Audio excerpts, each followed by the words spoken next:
Hello and welcome to Drive Core. I'm Nathan, and today I'm reviewing this second generation Hyundai Tiburon.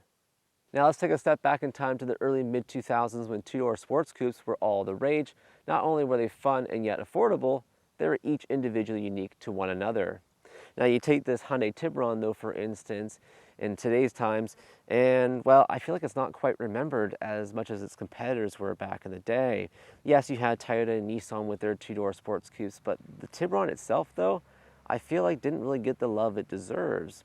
And I'm curious as to why that is. So in today's review, we're going to figure out if the Hyundai Tiburon deserves a second chance in the modern world. Let's start this review by going over the exterior styling, and for a vehicle that's about 20 years old, I think it's held up pretty well overall, at least here in the front end. You do have a nice set of projector headlights at the top here, and below a set of projector fog lights.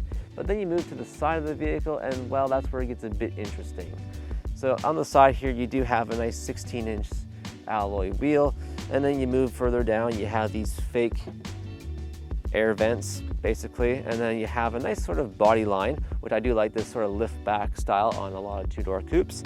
And then you move to the back end here, and that's kind of where I'm a little questionable of what's going on here, because you do have this sort of fake racer boy style fuel filler door, which I'm not really a fan of, but otherwise I think it's all right. At the back end here, it's a little bit more subdued in terms of the side. There's no gimmicks here. You do have a nice dual exhaust, which I quite like. There was an option for a deck lid spoiler, and not to mention if you did get one of the refresh model years, I think it was 2007 to 2008, you do get a refreshed version of the taillights. But other than that, that's pretty much it. Now that we're in the interior, I just want to say how surprised I am with the overall quality in how the materials have held up over time, especially for a vehicle that has over 200,000 kilometers and it's from 2006. Now, there is of course a little bit of wear here on the steering wheel, which is normal for most leather steering wheels, and of course a little bit here on the side bolster on the driver's side. And speaking of bolsters, man, these seats really hug you, and that's a good thing too. Like, I mean, I've actually never really sat in a seat, and especially in a car that really, is sort of in this kind of economy class, that has a really good bolstering. I mean, I quite like it. And not to mention, I really love the fact that these leather seats have, red stitching down them. Oh, it looks really good. And not to mention that is also found here on the door cards as well. But overall, I'm really just blown away with how simple yet elegant this interior is, especially for a vehicle that is this old and, well, early Hyundai years basically. But let's talk about the features now and kind of what makes this vehicle unique, especially being an older vehicle. Now, the fact that this vehicle is from 2006, you're not going to have Android Auto or Apple CarPlay and no self-parking, none of that nonsense. It's actually quite simple, and simplicity is bliss in this scenario here. I love the fact that, yes, you don't have any controls here on the steering wheel. I mean, some of you may miss that. I know it's kind of a thing nowadays, but it's just a plain leather steering wheel. You do have your cruise control, you have your headlights here, which are not automatic, and then down the center here, I quite like the fact that these vents are rounded here in the center. It makes it more kind of unique. You do have your fog lamp switch right there, your clock, your radio, which is still the factory one in this vehicle, hasn't been swapped out yet by the owner. And then below it, you have this nice little felted material in this little cubby below the stereo, and I quite like it. I mean, it's good so that way things don't jingle around and make noise when you're driving. And then, of course, you just have regular climate control, and there's no heated seats in this vehicle because a lot of vehicles in this time period didn't even have heated seats for leather, and that's still a thing sometimes even nowadays. But then you move down the rest of the center console. You have two cup holders and looks to be like a removable ashtray right there as well. And then in this here, you do have a little storage cubby for your console, but that's about it. But the other thing I do like, and I was kind of going back to the felt thing here, you do have a little felted cubby over here on the passenger side, and then not to mention the glove box, which is a dampening glove box, by the way, also has that material lined in the inside as well, which I'm just surprised Hyundai even did that. That's a really high quality item, not in a vehicle I would expect to find that in.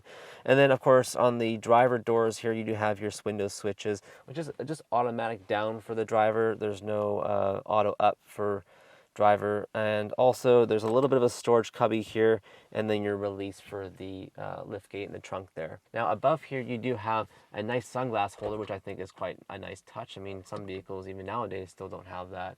And then, of course, you do have a sunroof, which is kind of a unique kind of accordion style shade. As you may have seen me just struggle there for a moment, where just trying to open it, it kind of gets caught and then like folds upon itself, which is kind of unique. Just like the Sleek I reviewed a couple years ago, where I got in and out of the back seating area, I figured I'd do that demonstration now to see if I can still physically do it and that I haven't aged a day.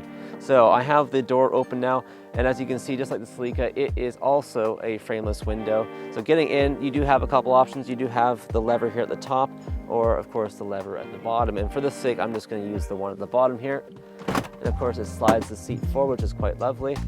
And then now, let's see if I can get in.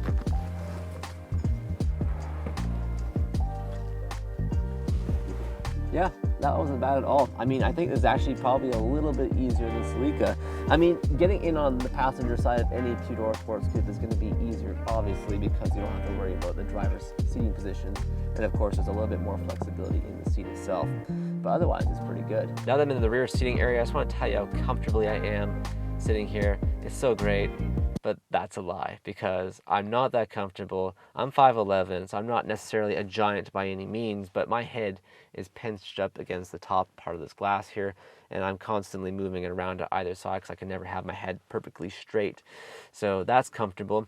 My legs themselves are so far apart, it feels like I'm doing some sort of weird yoga. My feet are wedged underneath the seat. I don't know if I'll ever get them out again. And this seat, by the way, is not, the passenger seat rather, is not that far back or anything. It's actually at a reasonable amount for any two-door sports coupe, which a lot of people buy these vehicles because they don't want to carry rear passengers. So I get that, and it's very smart. In terms of features back here, well, I guess there's not really much anything. You do have seat belts, 2 of them. You do have a little storage cubby here on the one side. No cup holders, no armrest, 2 speakers, and 1 map pocket on the passenger side. And that's about it. Last but not least for the interior is the rear cargo area, which of course is actually quite good overall. I mean, you do have a nice privacy cover right here that hides sensitive items from prying eyes. And then you do have a spare tire just located underneath here. It's just a donut, by the way. And then you do have a light over on the side here. And then you have some tie downs for, I think, your baby seats there in the rear seat. But other than that is pretty much it. Now, in terms of storage though, because this is a liftback style design of vehicle, you do get quite a bit of an opening here at the back end, which is quite nice. And if you do want additional storage, let's say with the rear seats folded down, there's acres of space to fill the back area here with whatever you want. I mean, the load floor is almost perfectly flat, making it easier for big and heavier items to get in here. And not to mention that the backing of the seats, it's more of a vinyl sort of plastic material rather than a traditional fabric material, which you just get dog hair caught in it anyways and try and spend hours vacuuming it out.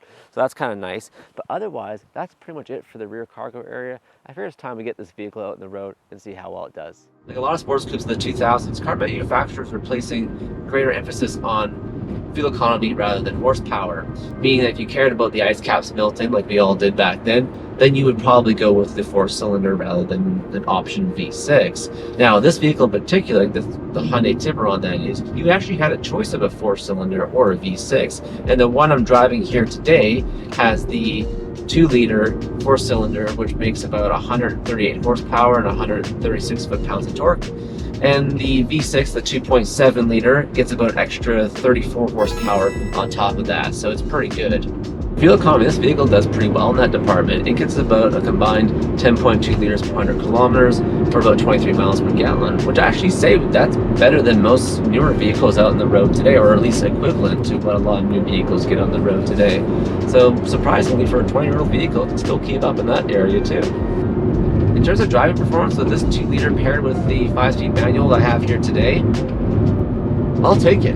I'll take it over a 4-speed automatic slush box any day. I'm not doing that. No, they did a good job. I mean, overall, I'd say I'm never usually a huge fan of Hyundai's manual transmissions. I think they're just okay. They never set your hair on fire, but they're just all right. But again, it's a good combination for a vehicle like this. It's very fitting, that's for sure. For handling, this vehicle does pretty well in that area too. I mean, despite having just over 200,000 kilometers in what looks to be the original suspension, I mean, it does still hold up pretty well, I'd have to say.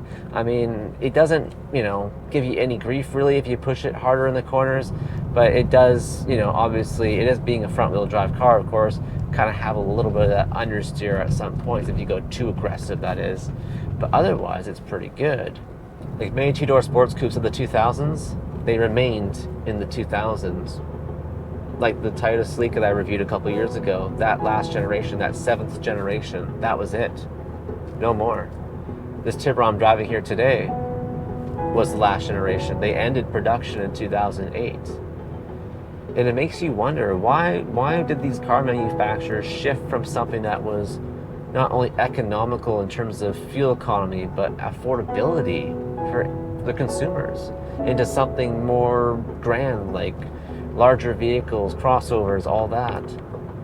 Did we even want that? Did we want to spend more money? I don't know.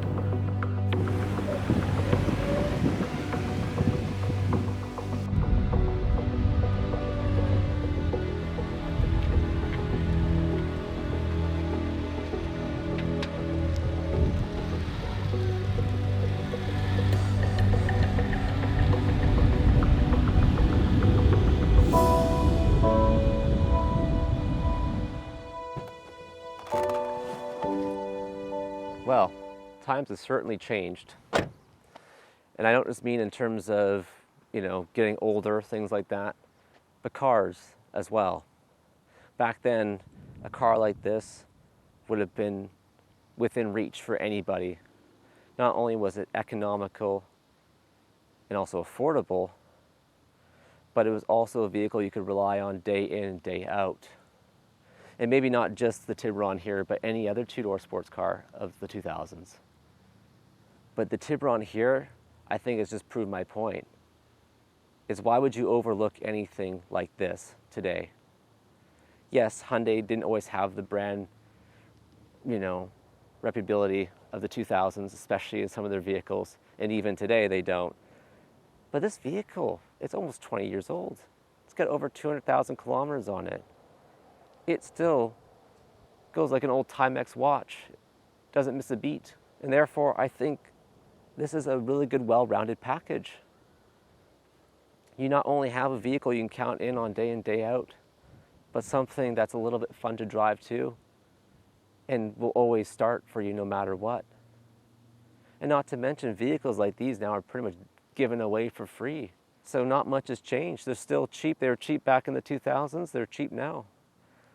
I think you should give this vehicle a good chance, especially if you're in the market for a two-door sports coupe and you want something that's reliable, but also, not only that, a little bit comfortable too.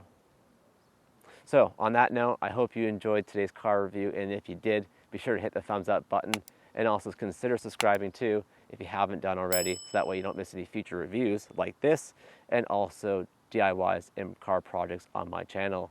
And until next time, take care. Bye now.